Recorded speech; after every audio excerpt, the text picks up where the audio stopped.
This is the Doc and Krueger cast, the official podcast of Doc and Krueger Games.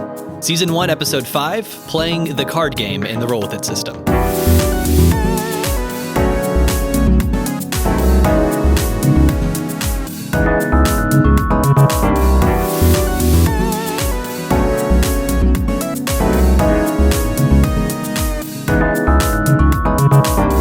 Hello friends, welcome to another episode of the Doc and Krueger cast. I'm Chris Krueger and I'm joined today by Adam Doc Bracken. Hey everybody.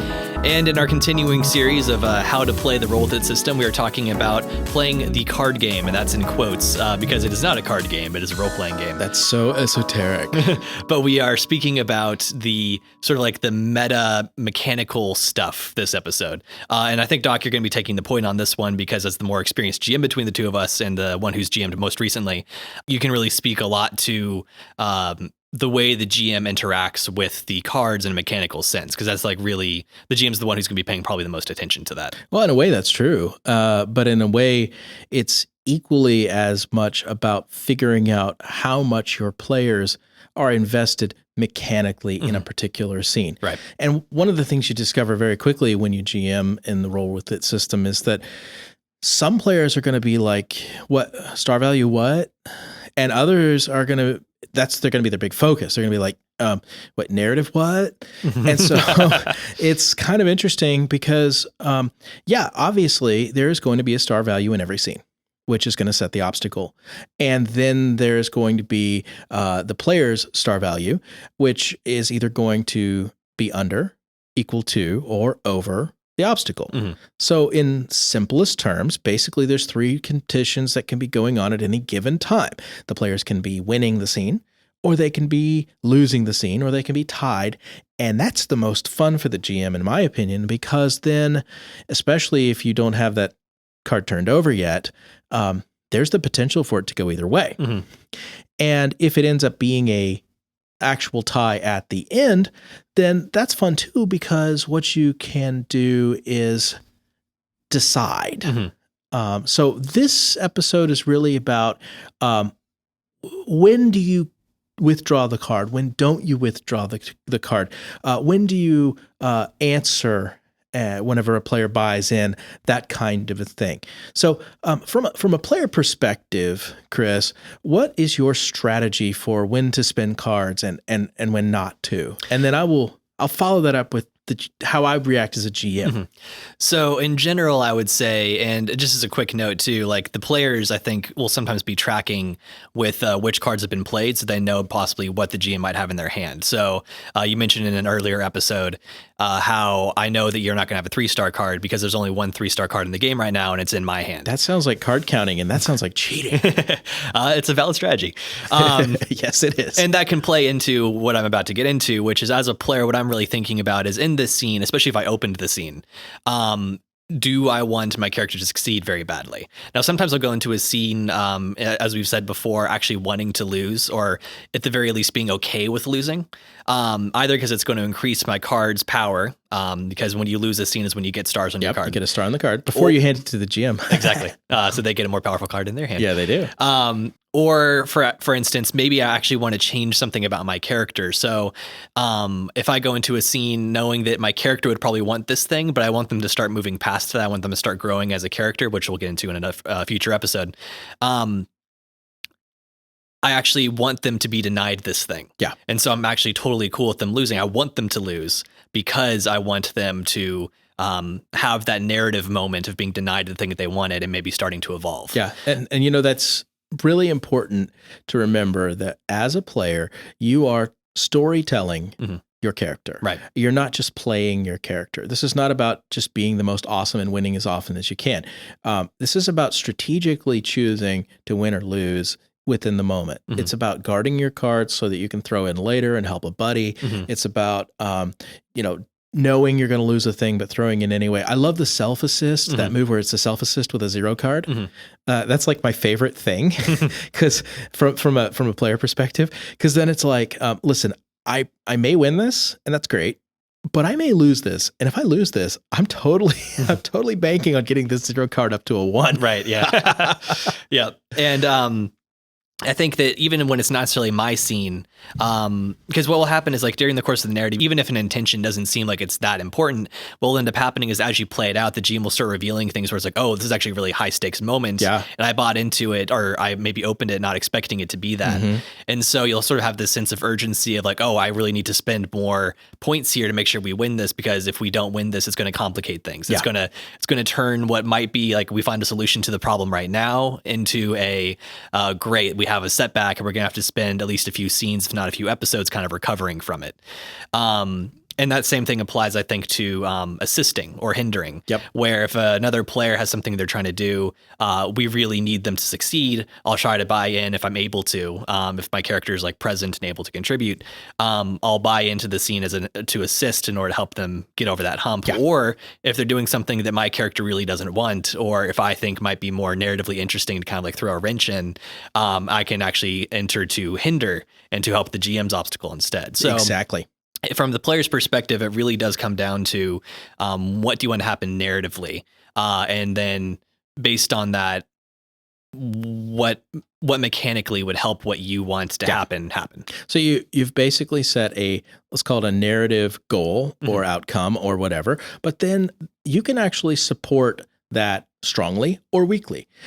And so in that moment, the GM has to make a couple of decisions. First of all, you have to kind of judge whether or not the player is actually serious about the thing they're declaring they want to do. They may actually not tell you that they're planning on failing it. In fact, that's probably a good thing, is for them to say, I want my character to do this, and then like totally not play the cards to support it. In that moment, then you react by setting the obstacle. And you have to be very careful, because what you place down sticks. So just from a pure meta math kind of moment, if you choose to place your, let's say someone's giving you a 3, you play the 3 face down, that's the big reveal card. You're not going to be able to, flip that over without having an impact on a future scene, because you won't have it. And this, I think, is the real key to being a GM effectively in this system, is to understand that you're not just playing this scene mathematically right now, you're also affecting your next scene. You're deciding, am I going to keep this card or not keep this card? Am I choosing as a GM to lose, quote unquote? It's never us versus them, but effectively what you're saying is, am I going to allow the players to win this scene so that I take cards, I keep cards, and I have built up this thing? So there's kind of this would be a simple and obvious example. I could lose all 4 of my first scenes by simply playing a card and withdrawing it, playing a card and withdrawing it, playing a card and withdrawing it, playing a card and withdrawing it. And then in that 5th scene, throw down literally just everything I have and reacting everything I have with all the powerful cards that I have, and just either forcing the players to abandon or maybe epiphany, or throw it and give them a really difficult thing. Now, if I do one episode that way, and let's say it's not the first episode of a season, that would actually be kind of terrible. But let's say it's the 4th or 5th episode, we've got that climactic moment, and that's how I'm planning as a GM to really tell that moment of Cthulhu bursting out of the water and eating everyone. That could be a lot of fun if I choose to do it that way. So I do have a lot of mechanical control as a GM over that if I choose to exercise it. But I have to plan the entire episode around that idea. And it's very difficult to just sort of in the moment react until about episode 6, 7, 8, 9, 10, 11, 12, when all these characters who have chosen to really build up their hands start handing you these super powerful cards. And you've got 4 3s in your hand, one from each player, and you're like, how can I really make them hurt? And what's interesting too is that another consideration the players have is beyond, they're weighing do I want to win this scene narratively against their screen presence, in a sense. So the player might be thinking ahead of, I've got a card I can throw in to help this other person win the scene, but that costs me a card. I want to have more cards in my hand so that at some point I get to open a scene because there's something I want to do. Right. Or maybe I want to, I could throw in and assist with this really powerful card, but I want to save this powerful card so I can maybe epiphany it later. Yes. That sort of thing. Yes. And so the players are thinking ahead a little bit as well. Absolutely. But often in a more sort of how do I want to play as this character? Right. And how do I want to play as a player? What would my character do? Right. Because you might have a character who just is not the buddy. And as not the buddy, he's like, I'm sorry, dude, I can't help you here. I've got a thing I've got to do in a minute. And it plays in mechanically. This is one of the reasons why we designed this to have so few cards. We set the limit at 6 because we want to make sure that you're really hitting those notes of those, those character aspects and all that with the motifs.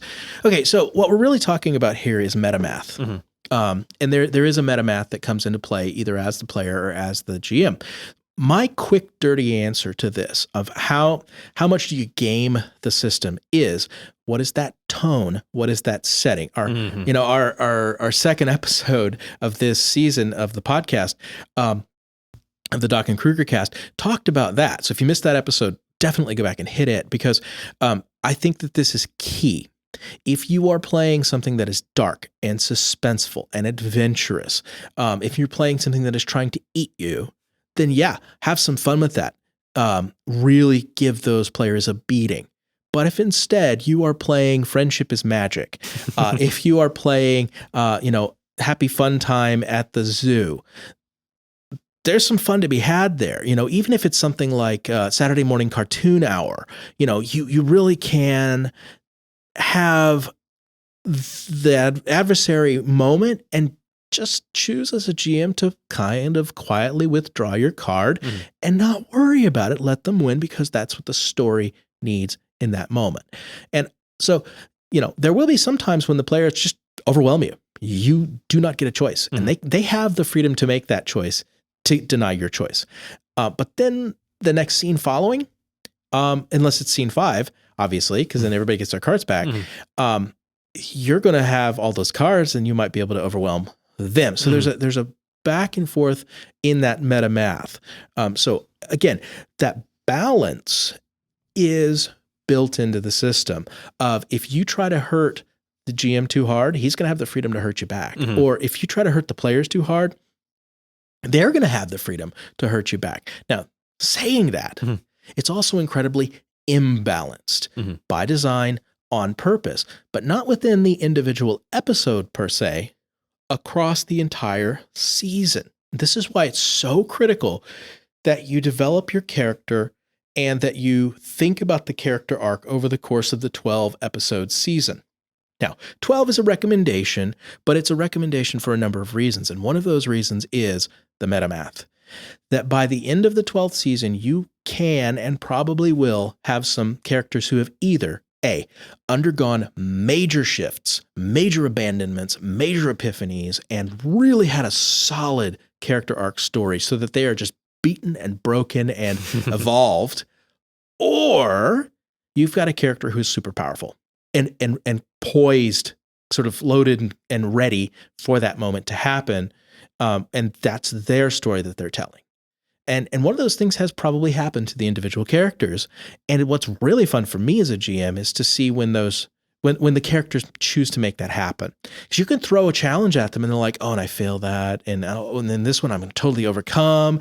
And you get those beautiful, beautiful moments where it's like, the guy's been carrying around an encyclopedia the entire time. Why? Why is he doing that? And then he whips it out and he's like, I have a map of Chicago because it was the sea. And you're like, oh my gosh, that's so profound. And I think that if you really play into that, character's going to grow. Accept the failure and fail forward so that the character grows, so that by the end of the story arc, they've really sort of leveled up narratively. We're all used to this idea of gaining XP, buying character stuff. But when you really think about the crunchiness of that, it's kind of fake. And in this sense, every single aspect, character, motif that is getting a star on it, you played that in the scene with meaning and then learned a thing so that the next time it comes out, it's got a new context. It's stronger, and it's not just about the motif written on the card from a mechanical standpoint. You've got now 5, then 10, then 15, then 20, then 25, right? all the way up through. So until you're ending up with maybe this character's had 100 scenes about this thing. It's become so much more than the sum of its parts. Mm-hmm. That's fun. Mm-hmm. That is just really, really fun as a GM to decide, when do I give up control to the player, and because you do too much, they're gonna fight back. Mm-hmm. They're gonna gang up on you, and they're just gonna take away your control because they can do that. And so I guess that's my point, is that that balance that is just genetically engineered into this system is also constructed on the back of this idea that it is imbalanced from the beginning, and then there's a slow rise for the personal character arcs over the 12 episodes, which is coincidentally also why we chose to have that that end the season, but more on seasons later. So what else is there to say about this idea of the card game as a meta mechanic? So talk to me a little bit about, because like you mentioned that like you want to sort of build up to these moments, and sometimes choosing when to have the big moment comes down to like which scene you think you have a mechanical advantage. But another thing I'd be interested to hear you talk about is the idea of quote unquote forcing epiphanies and abandonments. Kind of getting how you sort of choose which cards you play when to maybe like bait players into making these moves, or maybe kind of like sensing what they might be thinking and then kind of like giving them an opportunity to do something awesome with that. That's actually my goal. My personal goal as a GM and roll with it is to create a situation in which the character has the opportunity to react. I never want to force their hand, but if I am getting that they're preparing and ready for that character changing moment, I might give them that opportunity. And then sometimes, rarely, I want to put them into a situation where there's no escape. They will fail. They are going to have a very, very bad day unless they choose to abandon that vice or epiphany that so-and-so. And so there are moments, especially later in the season, where you really have 10 cards in your hand. I mean, you're the GM and you've got a bunch of cards in your hand, and you can play that nice, safe, generic GM card that's a 2, and you just throw it out there and be like, yeah, it's a 2 and I'm winning. Or you can be like, okay, Chris, I'm going to take that 2 that you've been curating and I'm going to play it because this is your scene, and I'm going to throw it back at you. And there's really no mechanical benefit to me doing it, but it's putting it out there. It's like, that's like how much do you love your teddy bear? That's motif. That's right. That's like the moment when, because the GM isn't paying attention to the motif, they're looking at the star value whenever they set an obstacle. That's right. But sort of being mindful of what motif you are playing kind of lets you set up, like you say, kind of the you might need to destroy this card in order to win the scene. That Exactly. sort of thing. So from a purely just crunchy number, meta math perspective, I could throw out anybody else's abandonment, and maybe it's somebody who hasn't bought into the scene, so it's a safe card to play. Because you have to have been in the scene right, in order to abandon. And there are moments when somebody's out of cards. I know they can't buy in because it's scene 4, and I could be like, I've got this 3-star card. I'm going to play that. And I'm just going to mess with you, and you're just done. You're just done. And if I want to do that, if I need to do that, because I had a cool thing in mind for 5, and I really need to slap your character into this unwinnable moment so that you can have your winnable moment later, but this is not the episode for that. Cool. I'm willing to do that. But I also love being able to throw it out there in such a way that you have the opportunity to say, yeah, if I want to win this, I'm going to have to abandon. And yeah, I'll abandon.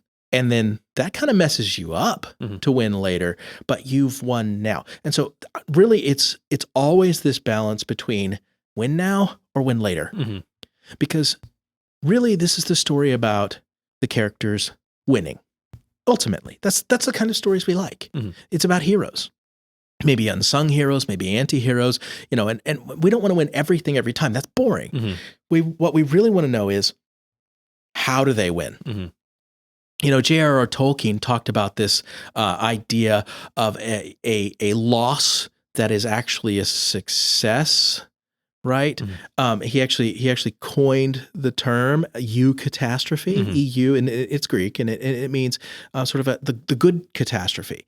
And it's that moment at the end of Lord of the Rings where, everything fails. I mean, literally Frodo fails at his quest, and we don't really think of it. He does. He's like, no, I'm going to put the ring on now, and I'm going to go somewhere else, and I'm not destroying it. And then Gollum attacks him, and he bites his finger off, and Jackson, I got to say, leaving out the song about Frodo of the Nine Fingers, terrible move, just terrible. But you get this, everything goes wrong for all of them. And yet, in that moment, the combining of the terrible things ends up being good. The sum total of all the bad is good. And you can work those moments in.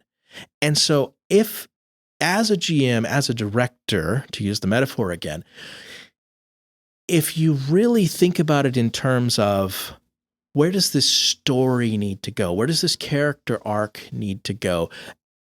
And you can present a choice to the player. Me personally, if I can present the choice, especially if it's a hard choice that involves sacrifice, yeah, that's the right decision. Yep, and I think you could argue that from just a general game design perspective, the best games are the ones that have meaningful choices for the players to make and then meaningful consequences for making those choices. That's a big part of the fun, and especially in something narrative-driven, that choice and consequence is very important. Yeah, absolutely. I don't know that there's much more we can say than that. Cool. Well, thank you everyone for joining us for Season 1, Episode 5 of the Doc and Krueger Cast, our discussion on playing the card game and the Roll With It system. I'm Chris. I'm Doc. And we'll see you next time. The Doc and Krueger Cast is a production of Doc and Krueger Games, jointly hosted by Adam Doc Bracken and Chris Krueger. The theme music was composed by Nick Krueger. The Roll With It system is available now. You can find it and our other games through our website, docandkrueger.com.